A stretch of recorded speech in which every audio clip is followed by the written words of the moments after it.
sahabat Skylight, puji Tuhan. Di suasana malam hari ini pada edisi Sabtu hari ini ya, tanggal 10 Juli 2021. Kembali lagi kita masuk dalam program. Perkenanan Tuhan jualah yang kita alami, rasakan dan nikmati dalam hidup ini. Di tengah-tengah krisis melanda dunia, kita sebagai orang yang percaya kepada Tuhan tentunya lebih baik kita 1 hari di pelataran Tuhan daripada 1000 hari di tempat lain. Sebabnya malam hari ini kita sama-sama ada di acara Blessing in the Spirit. Sebelumnya, mari sebelum kita akan baca dan merenungkan kebenaran firman Tuhan, terlebih dahulu kita akan buka dalam doa, kita berdoa. Bapa, dalam nama Tuhan Yesus kami bersyukur dan berterima kasih Tuhan baik. Malam hari ini kembali lagi kami ada di acara Blessing in the Spirit. Kami bersyukur dan berterima kasih Tuhan masih hentar kami, Tuhan masih jaga, Tuhan masih pelihara, Tuhan masih kekuatan bagi kami orang-orang yang percaya kepada Tuhan. Urapi hamba-Mu, buka acara Blessing in the Spirit di kesempatan malam hari ini dalam nama Tuhan Yesus Kristus. Haleluya. Amin. Amin. Haleluya. Saudara, malam hari ini saya dan saudara tentunya merasakan kebaikan dan kemurahan Tuhan yang nyata ketika saya dan saudara masih boleh menghembuskan nafas.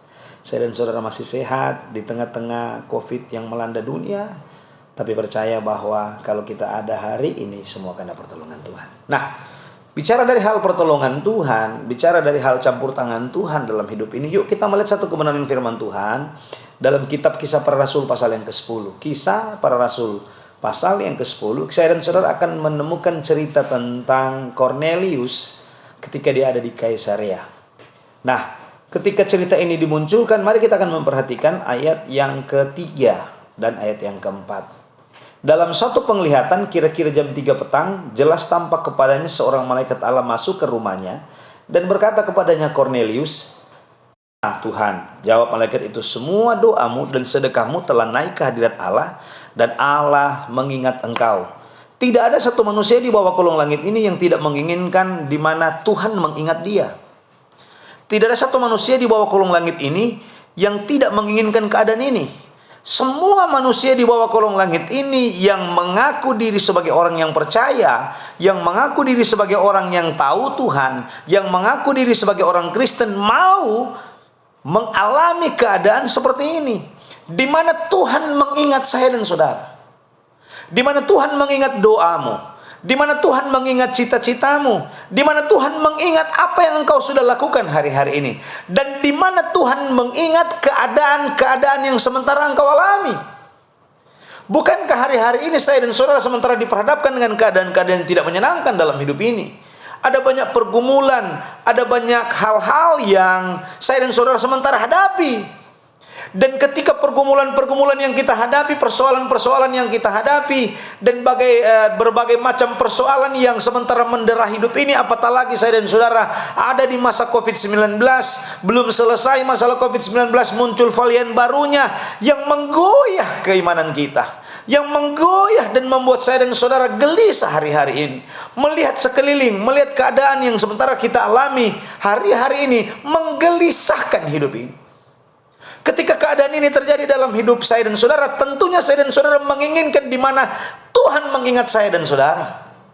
Tuhan mengingat jeritan engkau.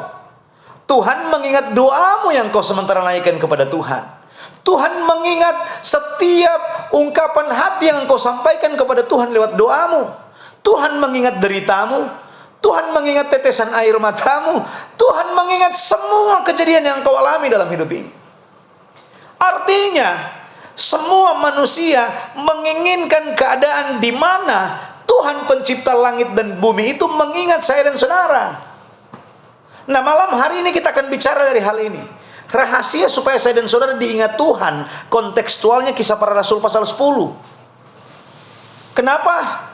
Karena sangat disayangkan ketika saya dan saudara menyebut diri sebagai orang yang percaya kepada Tuhan, menyebut diri bahwa saya dan saudara adalah anak Tuhan, tetapi ketika engkau berdoa, ketika engkau meminta, ketika engkau mulai berharap dan lain-lain sebagainya, apapun yang engkau telah kerjakan secara manusia maksimal, tapi tidak diingat Tuhan.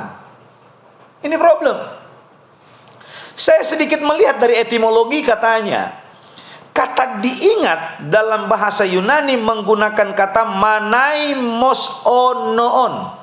Manaimos-noon arti yang pertama adalah berada dalam pikiran. Begini saudara, dari Kisah Para Rasul pasal 10 ayat keempat ini saya dan saudara akan menemukan satu kata yang namanya diingat. Dari bahasa Yunaninya manaimos-noon, yang berarti saya dan saudara berada dalam pikiran Allah. Bayangkan saudara, siapa yang tidak menginginkan keadaan ini? Saya dan saudara ada dalam jangkauan pikiran Allah. Tuhan memikirkan Anda, Tuhan memikirkan usahamu, Tuhan memikirkan apa yang kau sementara alami. Tuhan ada di pikiran saya dan saudara, ada di pikiran Allah. Artinya jika saya dan saudara ada di pikiran Allah, tentunya Allah mengerti dengan bahasa tetesan air matamu. Ketika saya dan saudara ada dalam pikiran Allah, Tuhan mengenal apa yang sementara engkau alami. Sebut masalahmu, sebut persoalanmu, sebut apa yang kau sementara cita-citakan supaya terjadi dalam hidupmu. Kenapa? Karena saya dan saudara ada di pikiran Allah. Untung bagi saya dan saudara, ketika saya dan saudara ada di pikiran Allah, saya dan saudara adalah prioritas di mana Tuhan akan menjawab doa saya dan saudara. Persoalannya sehari-hari ini kalau saya dan saudara tidak ada dalam pikiran Allah, ini keadaan yang gak enak.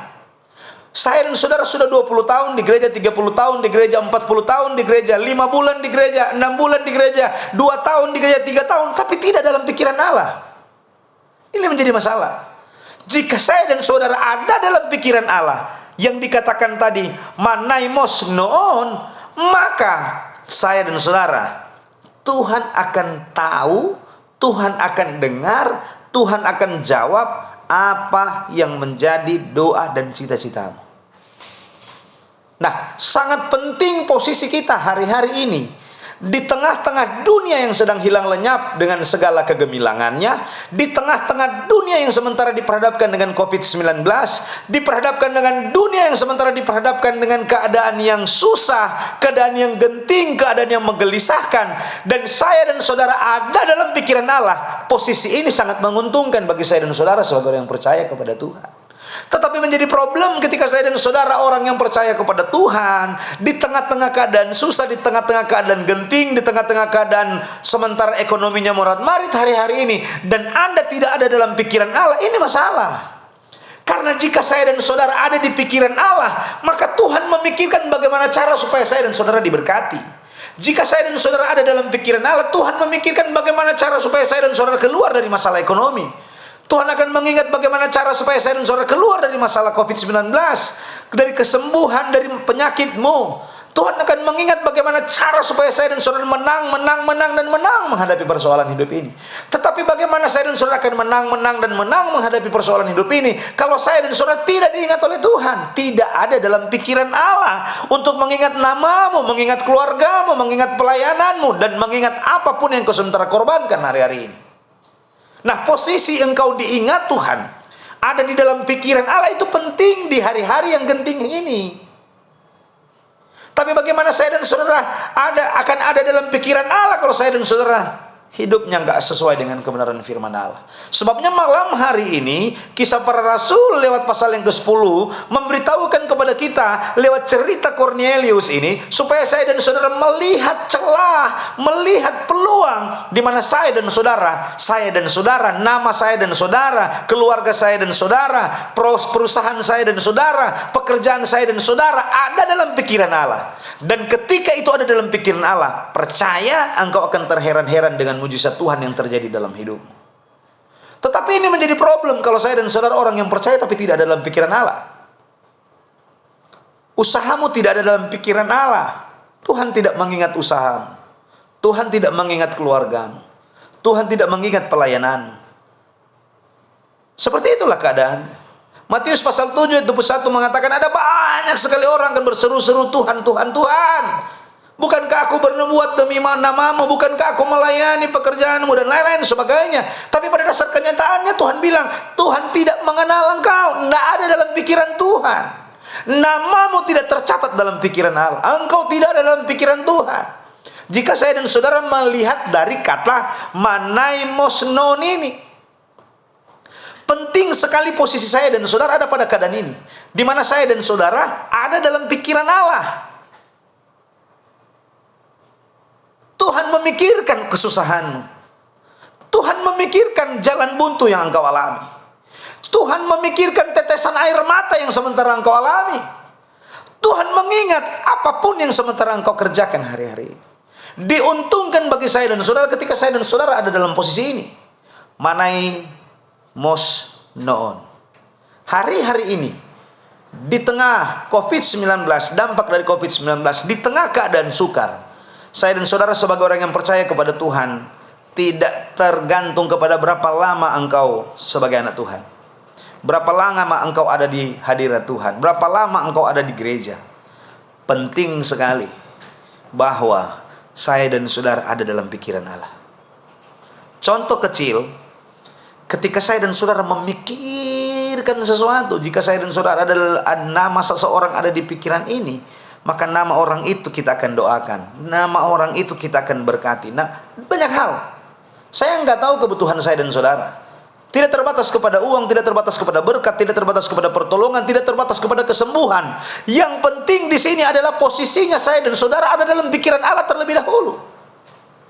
Jika saya dan saudara tidak pernah terlintas sekalipun nama ini di pikiran Allah, maka engkau akan lewat dengan berkat Tuhan. Jika engkau tidak pernah terlintas ada di pikiran Allah, namamu, usahamu, keluargamu, pekerjaanmu, apapun yang engkau sementara tekuni hari-hari ini, engkau tidak akan pernah mengalami berkat. Malam hari ini, mari kita posisikan hidup ini ada dalam pikiran Allah. Manai mos noon. Yang kedua dari kata diingat yang dimaksudkan dalam kitab Kisah Para Rasul pasal 10 ini, kata diingat dari asal kata manai mos noon, yang pertama berada dalam pikiran Allah. Yang kedua, tidak terlupakan. Adakah seseorang yang sudah 20 tahun di gereja, yang sudah 5 tahun di gereja, yang sudah 2 tahun di gereja, tapi dilupakan Tuhan? Adakah seseorang yang menyebut dirinya Kristen, tetapi dia dilupakan Tuhan? Adakah yang mau keadaan seperti ini? Enggak ada satu manusia di bawah kolong langit ini yang mau hidupnya, pekerjaannya, pelayanannya, usahanya dilupakan Tuhan. Semua menginginkan supaya saya dan saudara tidak dilupakan. Kalau Tuhan tidak melupakan saya dan saudara, oh haleluya, engkau akan mengalami keajaiban Tuhan. Tuhan tidak lupa dengan jeritan hatimu hari-hari ini. Tuhan tidak lupa dengan apapun yang sementara engkau doakan hari-hari ini. Jika doamu dilupakan Tuhan, ini sangat riskan bagi saya dan saudara sebagai orang percaya kepada Tuhan. Sebabnya, malam hari ini kita akan belajar supaya saya dan saudara tidak dilupakan Tuhan. Supaya persembahanmu tidak dilupakan Tuhan. Supaya pelayananmu tidak dilupakan Tuhan. Jangan engkau memakai standarmu bahwa ketika engkau memberi, engkau pasti diingat Tuhan. Belum tentu. Ada standar-standar tertentu yang dicatatkan Alkitab. Yang jelas supaya saya dan saudara tidak terlupakan oleh Tuhan, posisikan hidupmu sebagai orang yang percaya kepada Tuhan dan benar di hadapan Allah. Nah, dari ungkapan ini, yang ketiga, dari kata manai mos noon, pengertian dari kata diingat, yang pertama adalah berada dalam pikiran, yang kedua tidak dilupakan Tuhan, dan yang ketiga menaruh perhatian. Ini yang ketiga. Adakah seseorang yang menginginkan bahwa, jadi yang ketiga dari pengertian manai mos noon, yang ketiga arti kata diingat adalah menaruh perhatian. Tuhan menaruh perhatian kepada kita. Tuhan menaruh perhatian kepada doamu. Tuhan menaruh perhatian kepada pekerjaan yang sementara engkau tekuni. Tuhan menaruh perhatian kepada pelayanan yang sementara engkau kerjakan. Tidak ada satu manusia yang tidak ingin diperhatikan. Ketika saya dan saudara diperhatikan pemerintah, saya dan saudara sangat berterima kasih, sangat bersyukur. Ketika saya dan saudara diperhatikan bos, pimpinan kita di gereja, pimpinan kita di pelayanan, pimpinan kita di kantor, kita tentunya berbangga dan bersenang hati. Apatah lagi yang perhatian kepada kita, Tuhan. Yang perhatian kepada kita, pencipta langit dan bumi. Yang perhatian kepada kita adalah Allah yang Maha Tahu. Yang perhatian kepada kita adalah Tuhan El Shaddai, yang kuasanya tidak pernah terbatas. Yang perhatian kepada kita adalah Tuhan di atas segala Tuhan, yang perhatian kepada kita. Sedangkan cuma pejabat yang perhatian kepada kita, kita sangat senang. Apatah lagi yang perhatian kepada kita, yang memperhatikan kita adalah Tuhan pencipta langit dan bumi. Jika perhatian Tuhan tertuju kepada kita, sebut masalahmu. Jika perhatian Tuhan tertuju kepada kita, sebut apa yang sementara engkau alami. Sebabnya hari-hari ini, ketika COVID-19 sementara melanda dalam hidup saya dan saudara, sekeliling saya dan saudara sementara diperhadapkan dengan permasalahan, posisikan hidupmu, Tuhan memperhatikan Anda. Perhatian Tuhan tertuju kepada kita. Saya sangat percaya jika Tuhan memperhatikan hidup ini, Dia tahu jika engkau sementara diperhadapkan dengan jalan buntu. Jika Tuhan memperhatikan hidup ini, Dia tahu masalah yang kau alami. Jika Tuhan memperhatikan hidup ini, Dia tahu kesusahan yang sementara engkau alami. Jika Tuhan memperhatikan hidup ini, Dia tahu jalan buntu yang ketika engkau sementara alami hari-hari. Dan jika Tuhan perhatian kepada saya dan saudara, dengar baik, catatan kebenaran firman Allah memberitahukan kepada kita, tentunya Anda akan mengalami keadaan-keadaan ajaib dalam hidup. Ada juga diingat Tuhan dari kacamata Mazmur, tapi kita akan melihat kontekstual. Kisah Para Rasul pasal yang ke-10. Ya, apa rahasia sehingga Kornelius diingat Tuhan dan menjadi contoh kepada kita turun-temurun supaya saya dan saudara menikmati posisi ini? Yuk kita melihat dalam kitab Kisah Para Rasul pasal yang ke-10 ayat yang pertama. Di Kaisaria ada seorang yang bernama Cornelius, seorang perwira pasukan yang disebut pasukan Italia. Ia saleh. Yang pertama, Cornelius diingat Tuhan. Doanya naik diingat Tuhan. Tetapi dalam kitab Kisah Para Rasul ini, yang pertama, Cornelius diingat Tuhan, keluarganya diingat Tuhan, pekerjaannya diingat Tuhan, pelayanannya diingat Tuhan. Dan Tuhan bersimpati datang kepada dia, sehingga lawatan surga terjadi atas Cornelius. Malaikat disuruh Tuhan supaya dia datang. Dia akhirnya menikmati keajaiban Tuhan. Dari itu saya dan saudara melihat, yang pertama, Cornelius saleh hidupnya. Jadi untuk engkau mengalami di mana saya dan saudara diingat Tuhan, posisikan hidupmu saleh. Nah, apa arti, apa maksud dari saleh ini? Firman Allah katakan, jika saya dan saudara melihat dari katanya, saya melihat dari Kamus Besar Bahasa Indonesia, kata saleh artinya taat dan sungguh-sungguh menjalankan ibadah. Yang pertama, untuk supaya engkau diingat Tuhan, posisikan hidupmu taat dan sungguh-sungguh menjalankan ibadah. Saleh. Cornelius saleh hidupnya. Artinya seperti ini, saudara. Kalau Anda menginginkan, Anda ada dalam pikiran Allah, Anda tidak dilupakan oleh Tuhan, dan Tuhan menaruh perhatian lebih kepada Anda. Banyak orang juga menginginkan dia ada pada jalur perhatian Tuhan. Tetapi bagaimana Tuhan mau memperhatikan kita kalau saya dan saudara tidak ada pada posisi yang pertama, taat dan sungguh-sungguh beribadah. Yang ada kepada kita malas beribadah, yang ada kepada kita tidak taat dalam hal ibadah. Padahal ada banyak sekali janji tentang ibadah yang dikatakan dalam kebenaran firman Allah. Keluaran menjelaskan, jika saya dan saudara sungguh-sungguh beribadah, roti makananmu diberkati, air minumanmu diberkati, plus penyakit dilalukan. Kolose menjelaskan kepada saya dan saudara, jika saya dan saudara beribadah, maka saya dan saudara akan mengalami janji yang sekarang akan datang. Artinya ada banyak sekali berkat dari hal beribadah. Sebabnya, kalau Anda menginginkan Anda diingat Tuhan, kalau Anda menginginkan Anda tidak dilupakan Tuhan, posisikan hidupmu taat dan sungguh-sungguh dalam hal ibadah. Ibadah tidak tergantung kepada komunal, kita ada dalam gereja. Tapi yang jelas ibadah penting sekali ketika saya dan saudara sungguh-sungguh dan taat. Karena dari hal inilah maka engkau akan tidak dilupakan Tuhan.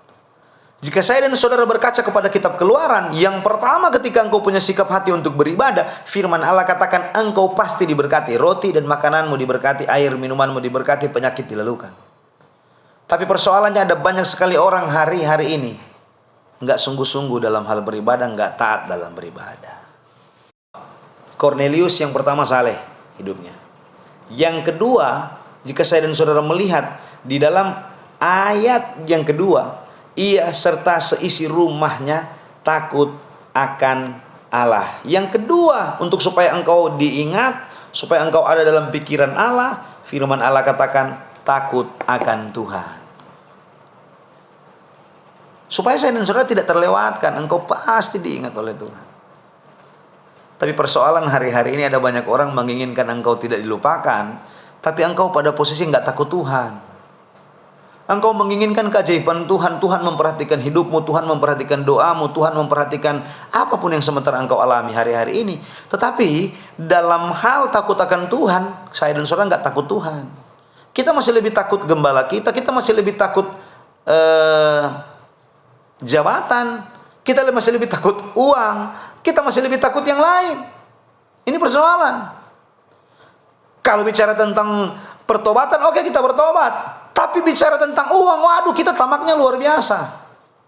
Ini yang problem. Kita mengharapkan di mana Tuhan memperhatikan, kita mengharapkan di mana Tuhan tidak melupakan kita, tetapi posisi hidup kita, saya dan saudara nggak takut akan Tuhan. Ini problem. Nah, lewat Kisah Para Rasul pasal ada parameter yang diperjelas Alkitab. Kalau betul-betul saya dan saudara takut akan Tuhan, bukan berarti bahwa engkau melayani, engkau takut Tuhan, belum tentu.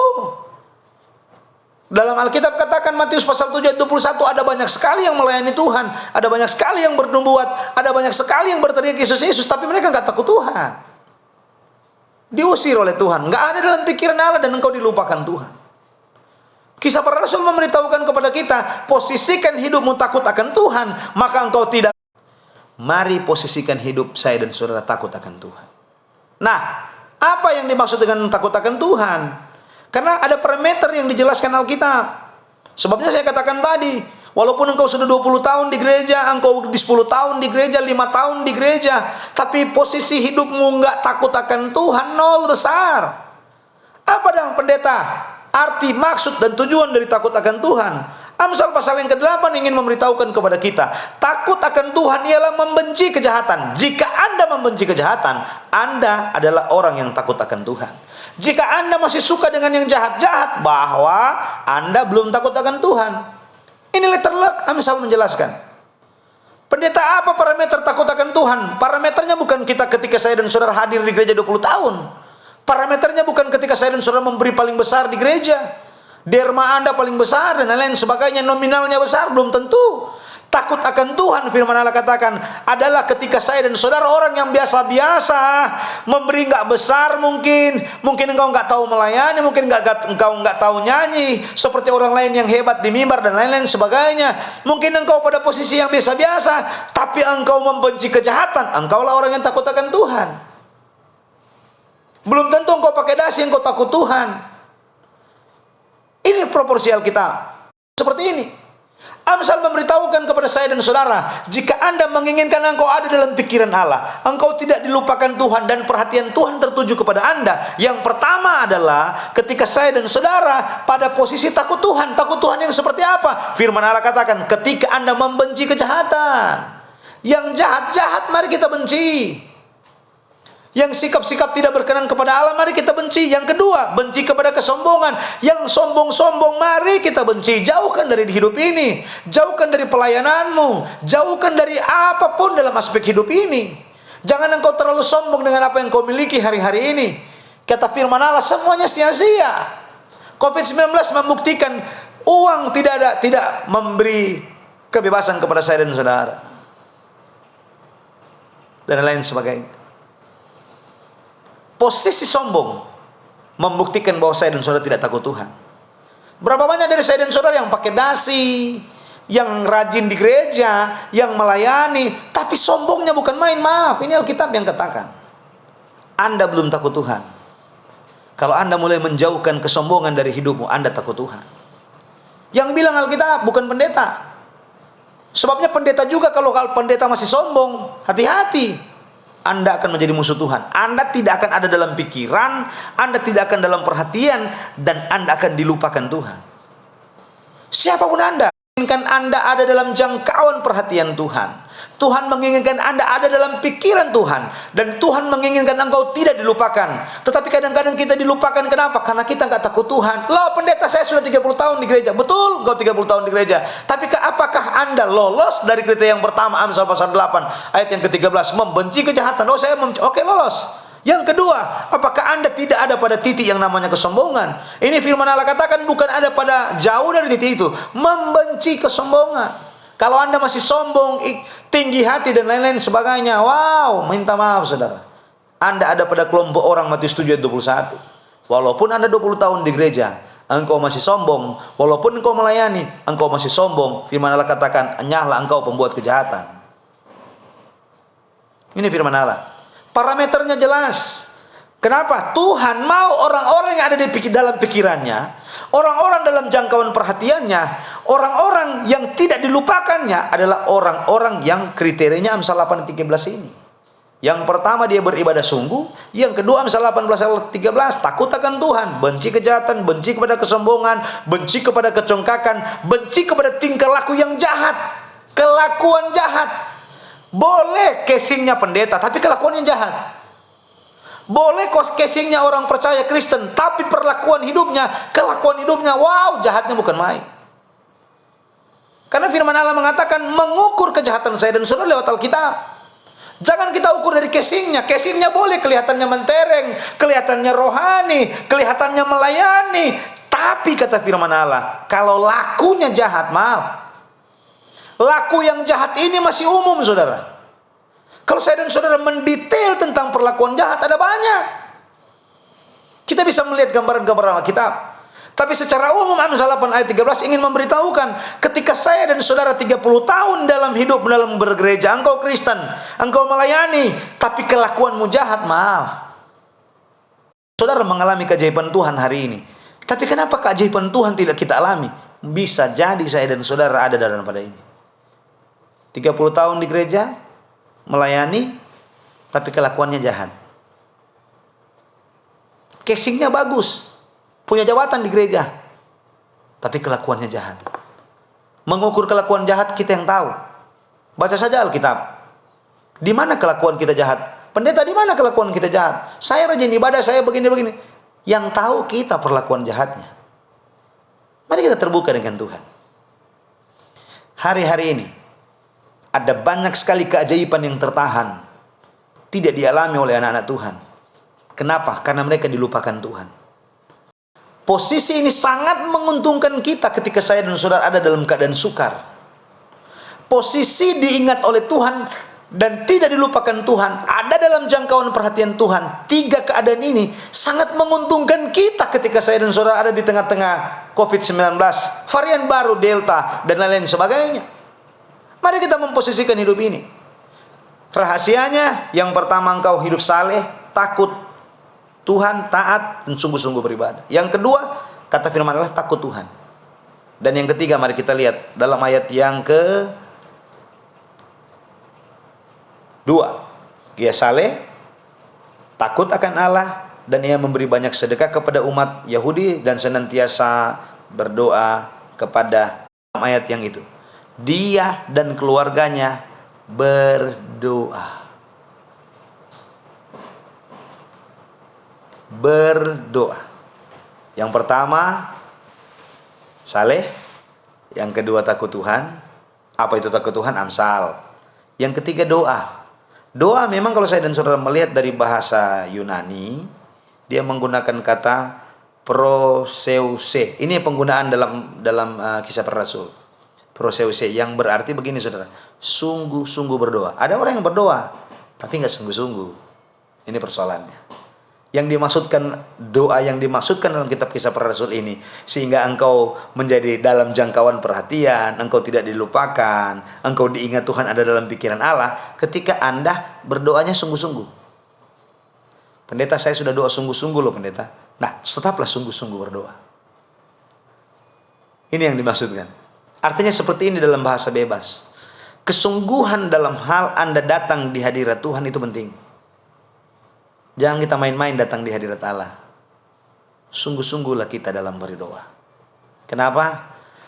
Tuhan tahu dan Tuhan Maha tahu. Tuhan sumber keajaiban.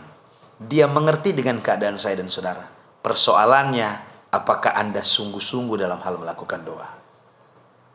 Jangan kita cuma baca saja. Jangan kita cuma kayak deklamasi. Jangan kita sembarangan. Sungguh-sungguhlah berdoa. Mungkin tidak ada kata-kata yang indah yang bisa engkau naikkan kepada Tuhan. Hanya bahasa tetesan air mata. Tuhan tampung air matamu dalam kirbatnya Allah. Tuhan sangat kenal siapa kita. Tuhan mengerti dengan kita. Persoalannya, hari-hari ini, sungguh-sungguhkah kita menghadapi doamu? Nggak perlu dilihat orang. Ketika firman Allah katakan standar standarisasi Alkitab, ketika Anda sementara diperhadapkan dengan keadaan apapun dalam hidupmu, tutup kunci kamar, lipatkan lututmu, berbicaralah kepada Dia. Nggak muluk-muluk. Firman Allah hanya memberitahukan keadaan-keadaan ini kepada kita. Lipatkan lututmu. Jika orang menghina Anda, lipatkan lututmu. Jika Anda dalam tekanan, lipatkan lututmu. Kunci pintu. Nggak perlu orang tahu. Yang Tuhan mau adalah sikap hati saya dan saudara yang rindu dan selalu sungguh-sungguh datang menemui Dia. Sudahkah Anda hari-hari ini ada pada titik ini? Saya akan akhiri dengan ini. Yang keempat, saya dan saudara akan melihat satu kata dalam ayat yang ketiga tadi adalah kata sedekah. Jadi yang pertama Cornelius mengalami lawatan surga. Malaikat turun di siang bolong kepada dia dan memberitahukan engkau diingat Tuhan. Siapa yang nggak mau mengalami keadaan ini? Anda dapat lawatan Tuhan loh. Surga bergerak untuk Anda. Ketika Anda sementara diperhadapkan dengan jalan buntu, surga bergerak datang, malaikat datang dan melawati saya dan saudara. Kenapa? Ternyata karena dia saleh. Padahal dia tumbuh di keadaan yang gak saleh. Yang kedua, saya jelaskan tadi taat dan sungguh-sungguh beribadah. Yang kedua, dia takut Tuhan. Yang ketiga, dia doa. Dan yang keempat, dia aktualisasinya baik. Sedekah. Saya baca dalam Mos Onai, Eleas Moonai, sedekah artinya dia murah hati. Dia nggak mau pusing dengan orang seperti apa, hatinya memang baik. Hatinya mau memperhatikan kelemahan orang lain. Bukan karena keinginan ada balasan, tapi memang hatinya yang baik. Yang ketiga, dia punya sikap hati dan diaktualisasikan membagi apa yang dia punyai kepada orang-orang yang membutuhkan. Artinya begini saudara, di tengah-tengah keadaan sulit, janganlah keadaan sulit membentuk saya dan saudara menjadi egois. Tapi di tengah